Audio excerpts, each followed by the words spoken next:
video, we're going to look at how to use bulk create to create things like classroom posters or name tags for students as you prepare for the upcoming school year.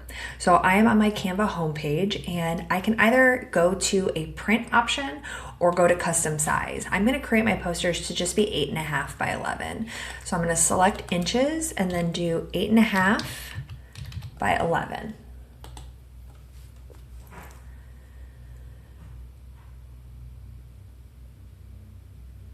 Now it's time to create my design. So I'm going to pause my video here. I'm going to create my design real quick, and then we'll come back together and look at how to use bulk create to create those posters. Okay, now that my poster is created, this is just sort of my template. So I added some design elements and then I added these 2 text boxes here. This is what's going to be used later to insert some of those custom rules. Now I'm going to go into apps. And I'll scroll down until I get this more from Canva section. There's a ton of stuff in here and we're going to hopefully highlight some of these things in upcoming videos, but we're looking for bulk create. Once I select bulk create, I'm going to choose to enter my data manually. Now I'll have 2 columns here. My first column being my rule title.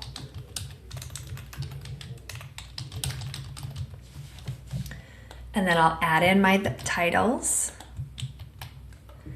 And then my second column is my rule description.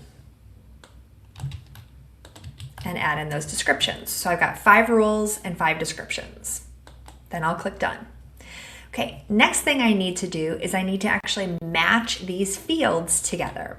So there's a few different ways to do this. I can take this rule title here and I can hover over where it says rule and drop it, and now those 2 things are linked. I also have the option, if I right click, to connect the data and then select rule description. So now I can see that both my rule title and rule description are linked in here. One thing to note, I just selected a size on my text. It might not be the best size once I actually get the text in there. So there still may be some editing that I need to do in the final product, but it is going to sort of help me get started. So this is versus creating all 5 of these posters by themselves. I just quickly select those, link them up, and then I'll just click continue. I want all of the rules selected here, and then I'm going to choose to create 5 designs. What you'll notice at the top is that it has created a brand new design for me in Canva. So this is a new project.